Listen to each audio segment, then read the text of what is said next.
Hello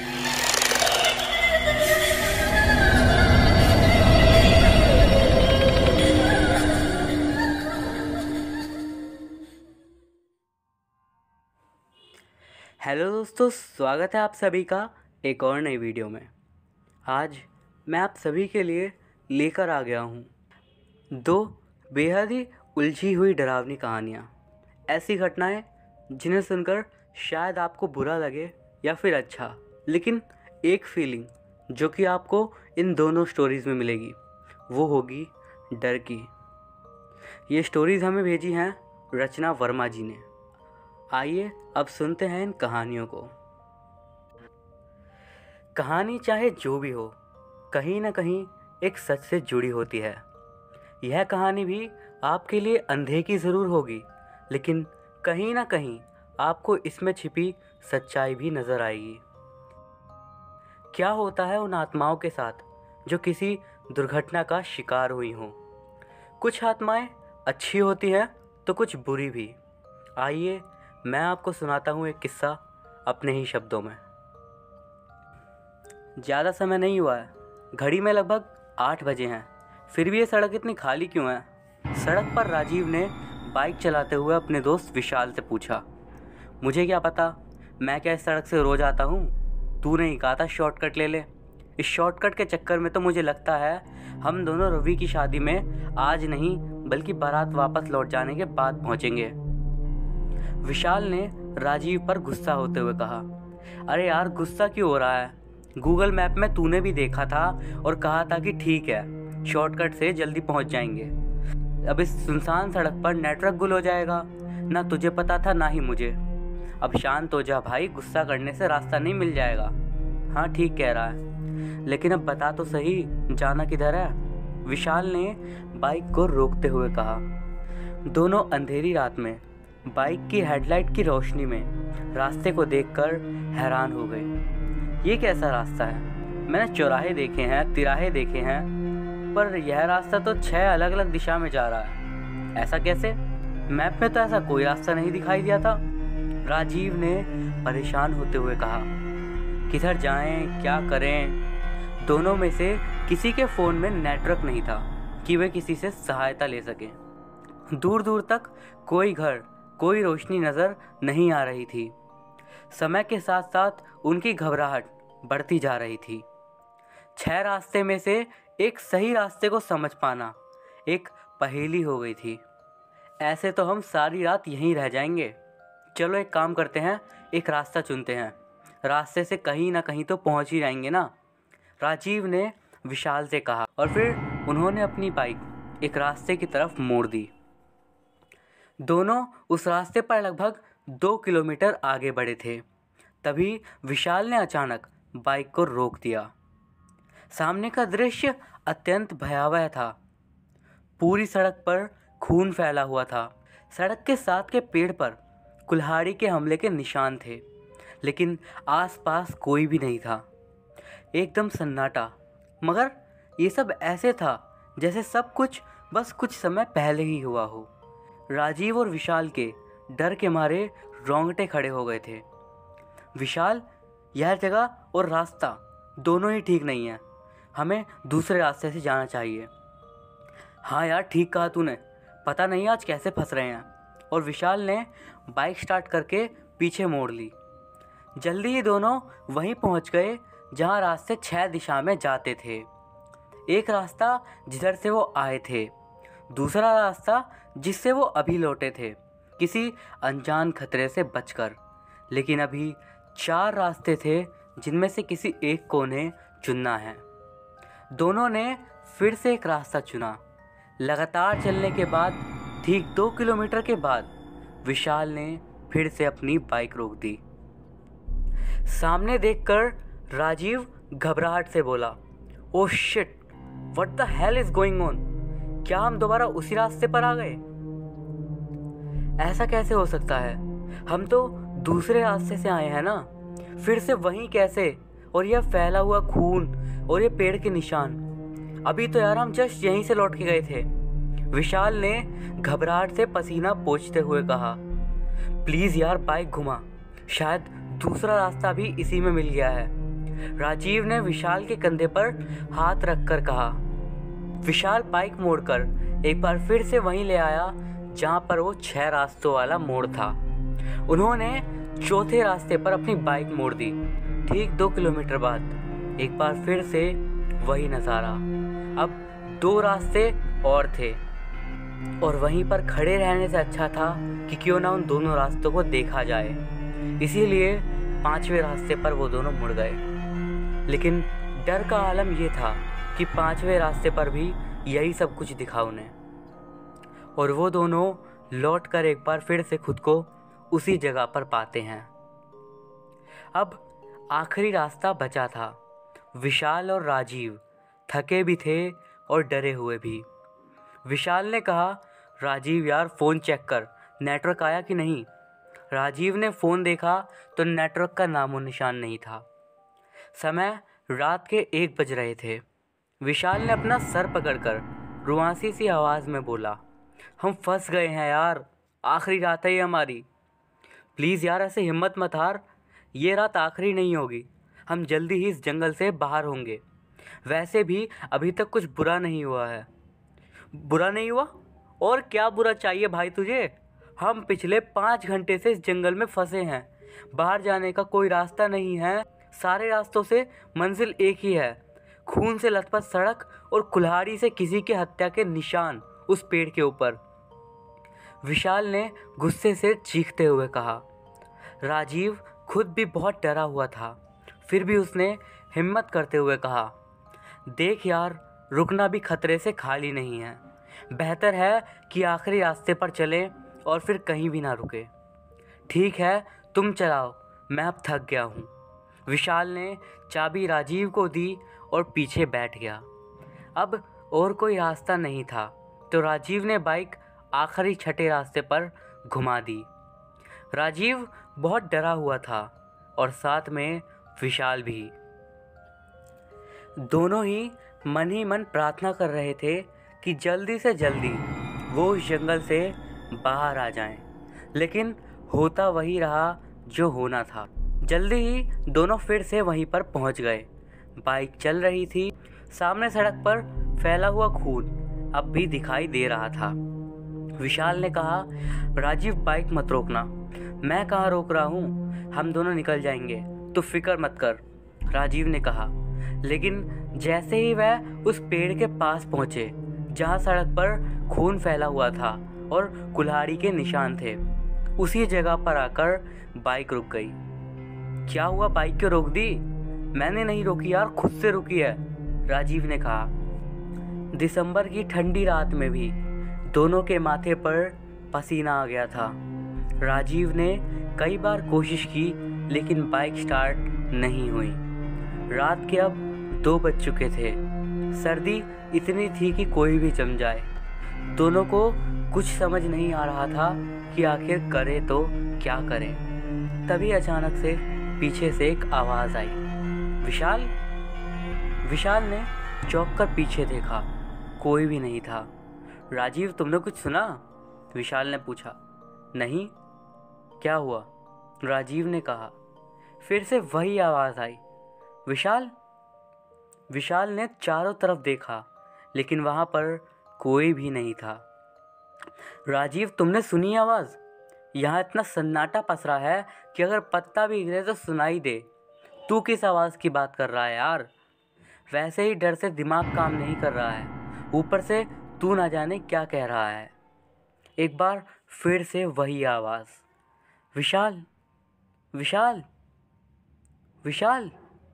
इस बार ये आवाज़ दूर से धीरे धीरे विशाल के पास आती जा रही थी। विशाल ने राजीव की तरफ देखा और वह डरा हुआ था, लेकिन उसे देखकर लग नहीं रहा था कि उसने कोई आवाज़ सुनी है। विशाल ने अपने जेब से फ़ोन निकाला और फ्लैशलाइट ऑन की और उस दिशा में देखने लगा जिधर से आवाज़ आती हुई महसूस हो रही थी। आवाज़ और तेज़ी से पास आ रही थी लेकिन नज़र में कोई भी नहीं था। इससे डरावना आखिर क्या होगा? विशाल राजीव की तरफ मुड़ा और ये देखकर हैरान हो गया कि राजीव वहाँ था ही नहीं।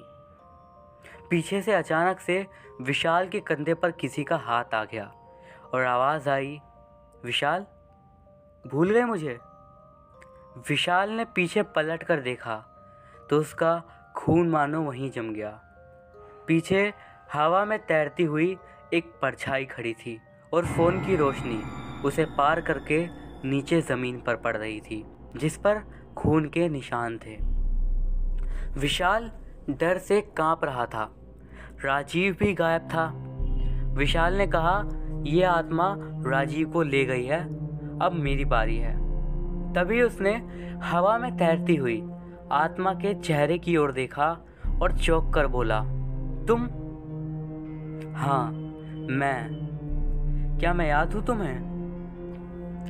पल भर में विशाल के चेहरे से सारा डर गायब हो गया। रूही? उसने कहा, हाँ, मैं रूही। मगर तुम यहाँ क्या कर रही हो, वो भी ऐसे? तुम आखिर मरी कैसे? आज पूरे 4 साल हो गए हैं उस दिन को, मगर तुम मंदिर क्यों नहीं आई? मैंने रात तक तुम्हारा इंतज़ार किया था, बस रात भर। मैं पिछले 4 साल से तुम्हारा इंतज़ार कर रही हूँ, लेकिन तुम आई क्यों नहीं? और तुम यहाँ इस हाल में कैसे? एक गरीब और छोटी कास्ट की लड़की को हक नहीं था कि वो किसी से प्यार करे और उसके साथ घर बसाए। क्या हुआ, कैसे हुआ, प्लीज़ बताओ रूही। उसी रात मैं तुम्हारे घर भी गया था, लेकिन घर में ताला लगा था। वहाँ ना तुम थी और ना ही तुम्हारी छोटी बहन। मैं उस दिन अपनी बहन के साथ वही साड़ी पहनकर निकली थी जो तुमने मुझे शादी में पहनने के लिए दी थी। हम थोड़ी दूर ही आए थे कि एक कार हमारे सामने आके रुक गई। कार में तुम्हारी बहन बैठी थी और उसने कहा, भाभी, भैया ने मुझे आपको लाने के लिए भेजा है। मैं और जूही कार में बैठे। तुम्हारी बहन ने हम दोनों को जूस दिया और हम उसे पीकर सो गए। जब आंखें खुली तो शाम हो गई थी और हम दोनों इस वीरान जंगल में थे। तुम्हारी बहन हमारे पास नहीं थी, तो तुम दोनों को यहाँ पर कौन लाया? तुम्हारे पापा। रूही, जो अब तक प्यार से सब कुछ कह रही थी, उसकी आंखें बिल्कुल लाल हो गई थी। क्या? लेकिन क्यों? क्योंकि वो इंसान नहीं, इंसान की शक्ल में हैवान है। उनके साथ 5 आदमी थे। मैंने उन सबके सामने हाथ पैर जोड़े, लेकिन किसी ने हमारी नहीं सुनी। तुम्हारे पिता और उन 5 ने हमें पूरी रात जानवरों की तरह पीटा और उसके बाद हमें उसी पेड़ के पास कुल्हाड़ी से छोटे छोटे टुकड़े कर कर हमें यहीं पर दफना दिया और यहीं ख़त्म कर दी हमारी ज़िंदगी की कहानी। वो आत्मा अब रो रही थी। विशाल ने उसे देखा। अब उसकी वो परछाई धीरे धीरे साफ दिख रही थी। विशाल ने देखा, उसने वही लाल साड़ी पहन रखी थी जो विशाल ने उसे शादी के लिए दी थी। विशाल सर पकड़कर बैठ गया और रोने लगा। उसे यकीन नहीं हो रहा था कि उसके पिता ने 2 मासूम लड़कियों की हत्या की थी, और वो भी इसलिए क्योंकि विशाल उससे शादी करने वाला था। वो गरीब थी और छोटी कास्ट की थी, बस इसीलिए। लेकिन रूही बहुत ही अच्छी लड़की थी। ऑफिस में दोनों साथ काम करते थे। उसे क्या पता था कि उसका प्यार 2 मासूम लोगों की जान ले लेगा। विशाल को अपने पिता से नफरत हो गई, लेकिन अब वो कर भी क्या सकता था। उसने रूही से हाथ जोड़कर कहा, एक कार एक्सीडेंट में मेरे पापा और बहन दोनों गुजर गए। अब तो मैं तुम्हें न्याय भी नहीं दिला सकता। वो कोई हादसा नहीं था, उनकी जान मैंने ही ली थी। रूही ने गुस्से से कहा, फिर तुम अब क्या चाहती हो? तुम्हें चाहती हूँ मैं, रूही ने प्यार से विशाल की तरफ देखते हुए कहा। ठीक है, लेकिन राजीव को जाने दो। इन सब में राजीव का कोई लेना देना नहीं है। ठीक है, रूही ने कहा। विशाल ने पीछे देखा तो राजीव बेहोश पड़ा था। रूही अचानक से ऐसी दिखने लगी मानो जिंदा हो। राजीव होश में आ गया। वह रूही को अच्छे से जानता था।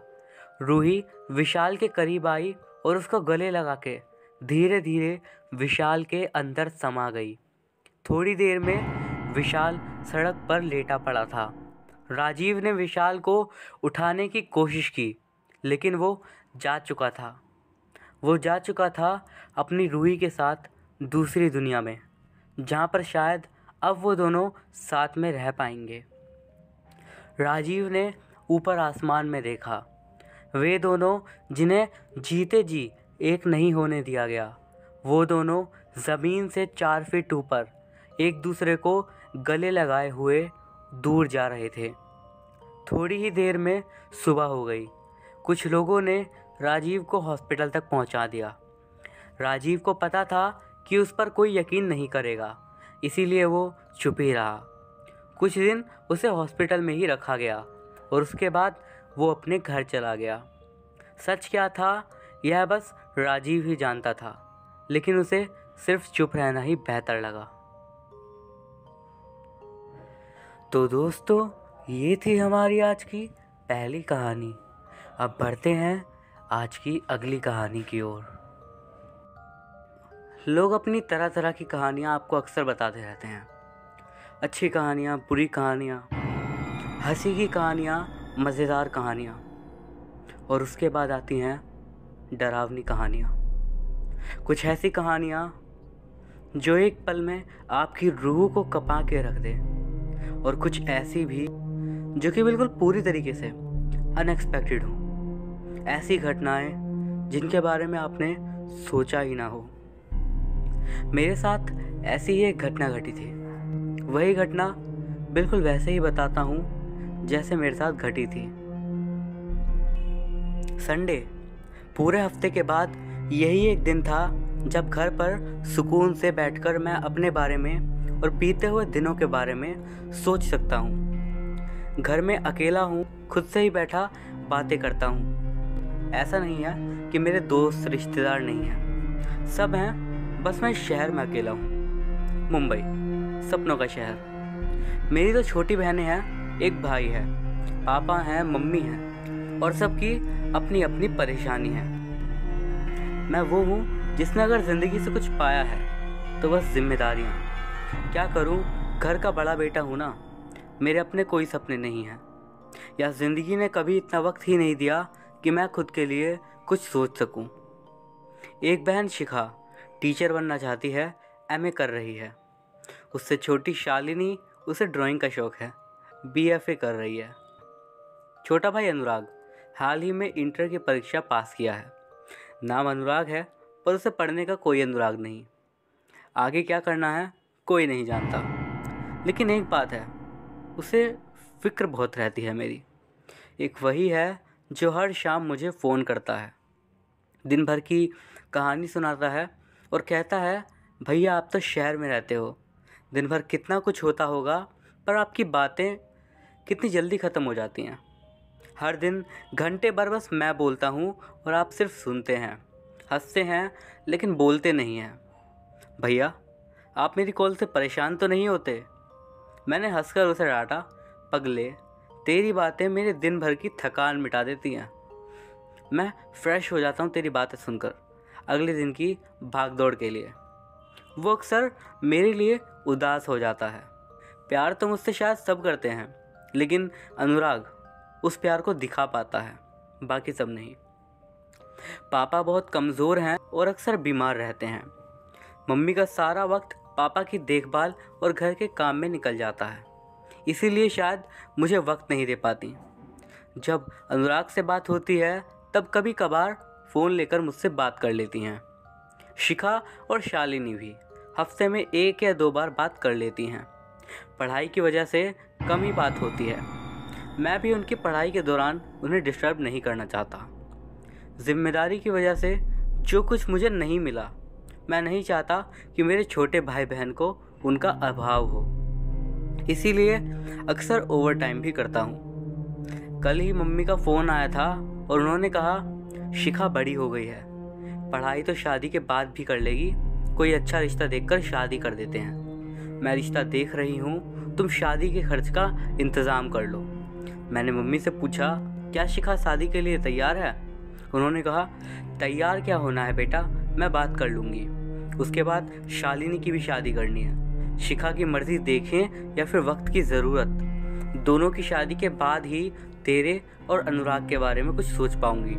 इतना कहकर मम्मी ने फ़ोन रख दिया। आज संडे है, ऑफिस जाना नहीं है, तो बेड पर पड़ा पड़ा यही सब सोचे जा रहा हूँ। घड़ी देखी तो 10 बज रहे हैं। उफ, कितनी देर हो गई यार। जाने कि उस संडे को आँख ही नहीं खुल पाती। कितनी देर हो गई है, मैंने खुद से कहा।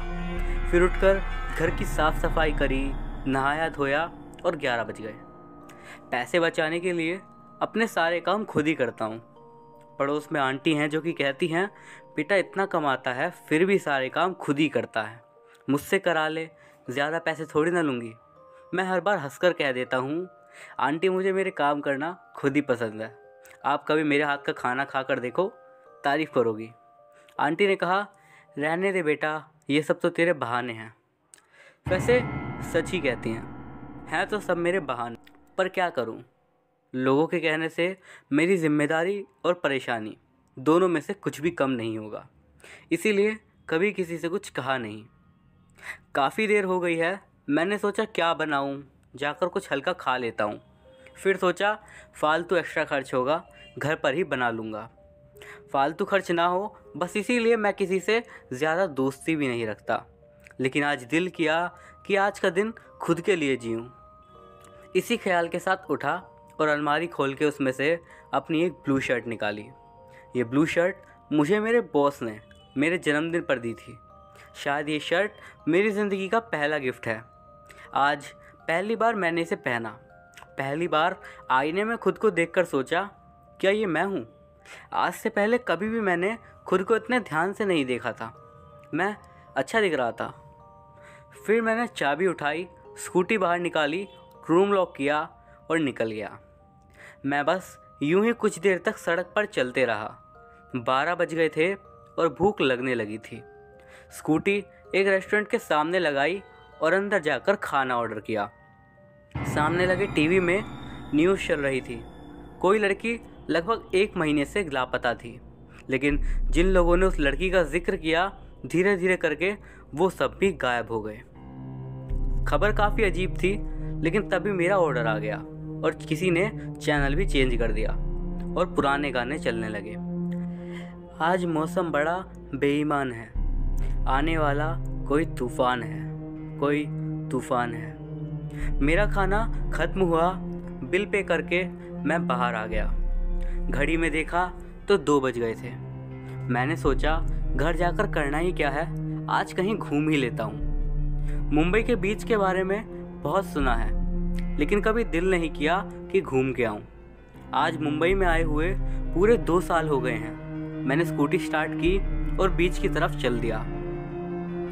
बीच से पहले ही एक छोटे से टी स्टॉल पर मैंने अपनी स्कूटी खड़ी कर दी, कॉफ़ी ली और बैठकर बीच पर टहलते हुए लोगों को देखने लगा।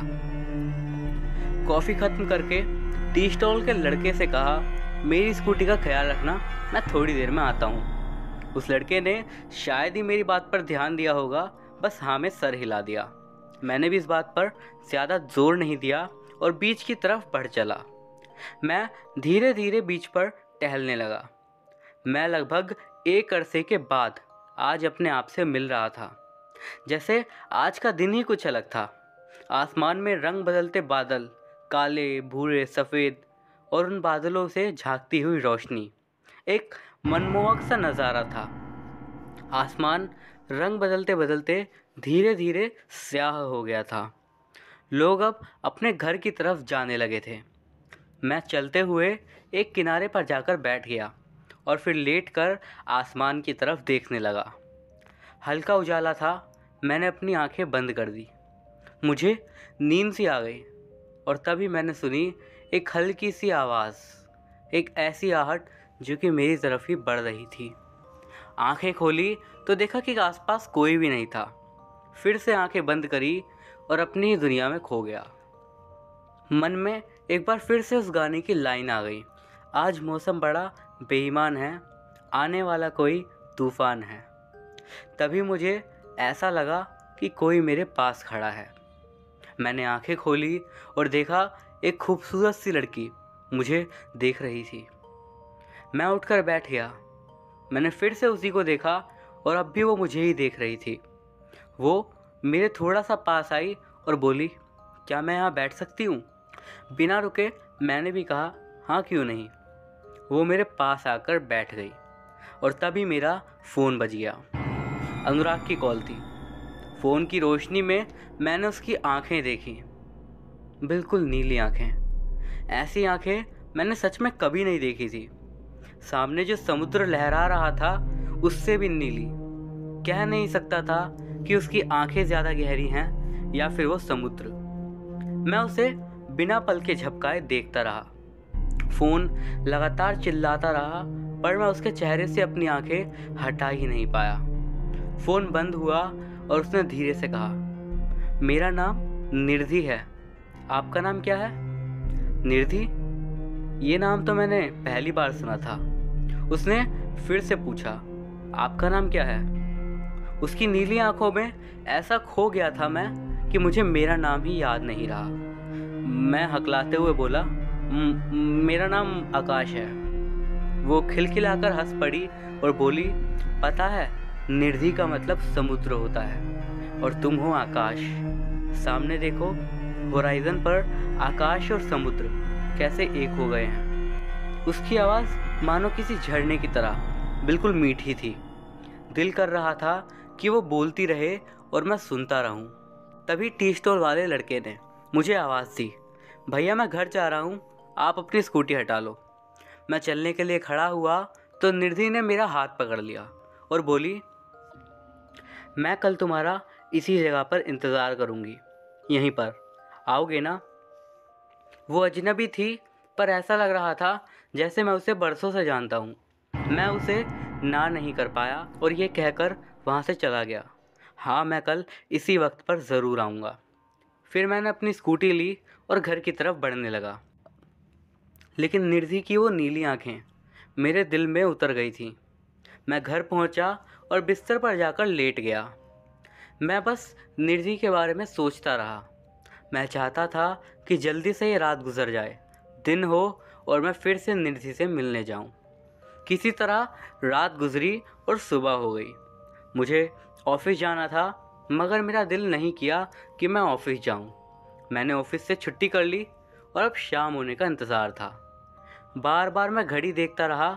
जैसे ही 4 बजे मैं तैयार हुआ, उसी ब्लू शर्ट को पहनकर घर लॉक किया और उस बीच की तरफ चल दिया।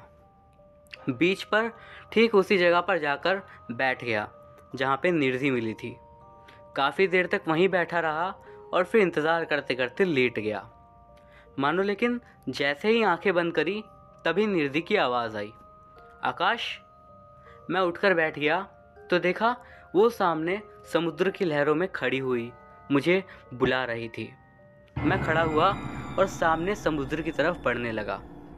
मैं मानो बिल्कुल मंत्रमुग्ध हो गया था और उसके पीछे के समुद्र के अंदर जाए जा रहा था। पानी धीरे धीरे मेरे कंधे तक आ गया था, लेकिन वो अब भी पानी के ऊपर ही चल रही थी। वो मेरी तरफ पलटी और बोली, आज आकाश और निधि एक हो जाएंगे। पानी धीरे धीरे मेरी आंखों के पास तक आ गया, लेकिन निधि अब भी पानी के ऊपर चल रही थी। मैं समुद्र के बहुत अंदर था और धीरे धीरे मेरी सांसें रुक गईं। अचानक से आंखें खोल के देखा तो अनुराग मेरा भाई हाथ पकड़े बैठा था। मेरी आंखें खोलते ही वो खुशी से रो पड़ा। मैं था अस्पताल के आईसीयू में। फिर अनुराग ने कहा, भैया आप आत्महत्या क्यों कर रहे थे? मैं आपको यह नहीं करने दूंगा। मैं आपके साथ रहूंगा, यहीं पर आपके साथ काम करूंगा। मुझे पैसा नहीं, आप चाहिए भैया। 1 हफ्ते बाद आपने आज आँख खोली है। उसकी ये सारी बातें सुनकर मैं बिल्कुल सुन्न सा हो गया और धीरे धीरे सब कुछ मुझे याद आया और फिर समझ आया वो नीली आंखों वाली लड़की नहीं थी, लेकिन कोई और थी। घटना बहुत ही अजीब है सच में। खुद सोच के मैं ही हैरान हो जाता हूँ और कभी कभी डर जाता हूँ। जिसे भी बताई उसने बस यही कहा कि ये मेरा वहम था। लेकिन इतना तो अच्छे से जानता हूँ कि वो सब जो भी मैंने देखा और महसूस किया, वहम तो वो था नहीं, मैंने उसे देखा था। अब वो बात अलग है, शायद वो मेरे अलावा किसी और को ना दिखी हो। उसके बाद से सब कुछ ठीक है और आज तक सब कुछ ठीक ही है। तो दोस्तों, ये थी हमारी आज की कहानियाँ। अगर आपको ये वीडियो अच्छा लगा हो तो उस वीडियो को एक लाइक ज़रूर कीजिएगा। मैं अभिषेक मिलता हूँ आपसे अगली वीडियो में। तब तक के लिए गुड बाय।